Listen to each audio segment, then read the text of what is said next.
सोहेल अफरीदी साहब ने आज क्या फरमाया है, ज़रा पहले वो सुन लीजिए।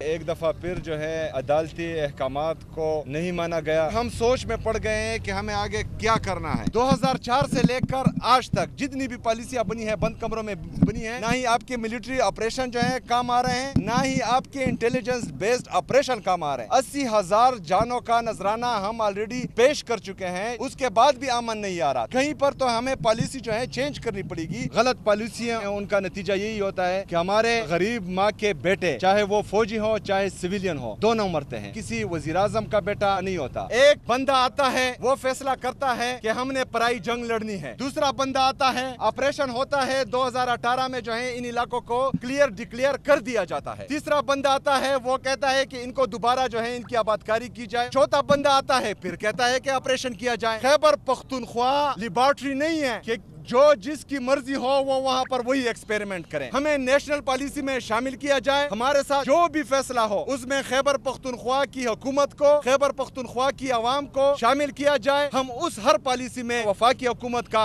और सिक्योरिटी फोर्सेस का साथ देंगे।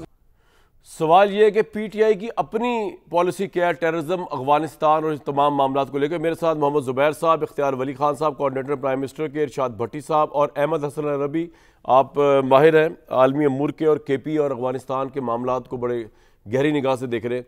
ज़ुबैर साहब, ये जो सोहेल अफरीदी साहब ने जिस कन्फ्यूजन का इजहार किया है, और आपको कुछ पता चला कि तहरीक इंसाफ की पॉलिसी है क्या? मेरा ख्याल है चंद लोग हैं पाकिस्तान में, शायद उसमें आप भी शामिल है, जो समझते हैं कि कोई कन्फ्यूजन नहीं है। कन्फ्यूजन तो है ना। आई थिंक अगर उनका ब्रॉडर पर्सपेक्टिव में देखा जाए सोहेल अफरीदी का, कि एक शख्स आता है उसने एक पॉलिसी बनाई, देखे ना मुशर्रफ साहब आए, उन्होंने एक पॉलिसी बनाई कि उसको कैसे हमने इस जंग को लड़ना है, एंटी टेररिज्म जंग को लड़ना है, और वो उसमें बड़े मराहिल आए। और फिर जब जनरल बाजवा साहब आए, जनरल उसके साथ पहले शरीफ साहब आए, उन्होंने उस पॉलिसी का काफ़ी हद तक रिवर्सल किया। फिर जनरल बाजवा ने तो अनाउंस किया कि हमारी जो पॉलिसी स्ट्रेटजिक डेप्थ पॉलिसी 30 साल तक रही है उसको हम बंद करने का ऐलान करते हैं। तो ये तो कहना कि जी वो कोई कन्फ्यूजन ही नहीं रहा, ऐसी बैठे बिठाए 80,000 लोगों की जानें चलेगी, ऐसा नहीं है।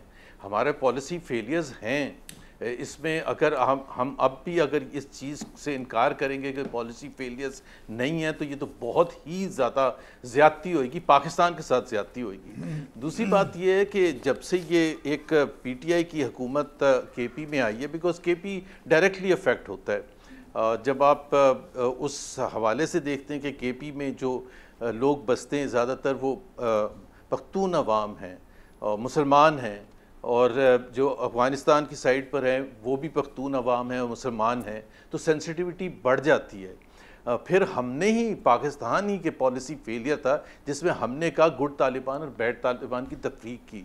अफ़गान तालिबान को हमने गुड तालिबान का और पाकिस्तान तालिबान को हमने बैड तालिबान का। हालांकि अगर आप मेरे से उस वक़्त भी पूछें, अगर कोई इंटरव्यू निकाल के देख लें, तो मैं कह रहा था Taliban is Taliban and they are bad Taliban. और हमने ये अगर पॉलिसी कन्फ्यूजन ना होती, बहुत बड़ी कीमत दी है पाकिस्तान के अवाम ने, जानों से नजराना अब क्या करना चाहिए, अब क्या पॉलिसी होनी चाहिए ज़ुबैर साहब? नहीं, मैं इसलिए आपको बता रहा हूँ, देखे ना 2021 में आज के डिफेंस मिनिस्टर जो थे वो कैसे वेलकम कर रहे थे इसी तालिबान को जिसके खिलाफ उन्होंने। सर वो तो माजी हो गया ना, हम तो आज के हालात में अब जी रहे हैं। अब बताएं। नहीं, माजी नहीं, ऐसे नहीं होता कामरान, ऐसे नहीं होता। इसीलिए मैं कह रहा हूं, बिल्कुल मैं ये नहीं कह रहा कि माजी में उन्होंने कर लिया तो अब पॉलिसी रिवर्सल नहीं होना चाहिए। मैं ये कह रहा हूं कि उस वक्त भी जो उन्होंने कहा, या इमरान खान साहब ने कहा, let me put it like that, या बहुत से दूसरों ने, और उस वक्त की एस्टैब्लिशमेंट बहुत बड़ी गलती की थी जिसका पाकिस्तान के अवाम सफ़र कर रहे हैं। पॉइंट ये है कि अभी बिल्कुल डिबेट होनी चाहिए। खैबर पख्तूनख्वा के अवाम की बात, उनके जो नुमाइंदे हैं उनको शामिल करना चाहिए इस डिबेट में, चाहे वो आप इन कैमरा डिबेट करें, मैं ये नहीं कहता। और उसमें जब तक देखें आगे आप उस वक्त ठीक चलेंगे जब आप पहले की गलतियों को एक्सेप्ट करेंगे। अगर आप इसको मानेंगे नहीं गलतियों को, तो फिर तो आगे आप कैसे चल सकेंगे? कभी भी नहीं चल सकेंगे। सो डिबेट होनी चाहिए और पार्लियामेंट में डिबेट होनी चाहिए। सिविलियन ओवर्स बाय पार्लियामेंट मुंतखब होती क्यों है? वो खैबर पख्तूनख्वा की हुकूमत है क्यों? वो डायरेक्टली अफेक्टेड है। उनका point of view, military operation करना कोई आसान काम होता है? मैं ये नहीं कह रहा कि नहीं होना चाहिए, बट अगर देखें कराची में या लाहौर में जहां आप रहते हैं हर थोड़े सालों के बाद मिलिट्री ऑपरेशन हो और कहें कामरान शाहिद साहब आपको नकल मकानी करनी पड़ेगी, तो आप तीसरी दफ़ा पूछेंगे या नहीं पूछेंगे कि भाई आप पहले एक दफ़ा फैसला कर लें आपने करना क्या है? सो बड़ी सिंपल सी बात है, बहुत इसके मुख्तलिफ पहलू हैं उसको। बिल्कुल ठीक, ये आपने आपका पॉइंट बिल्कुल आ गया ये।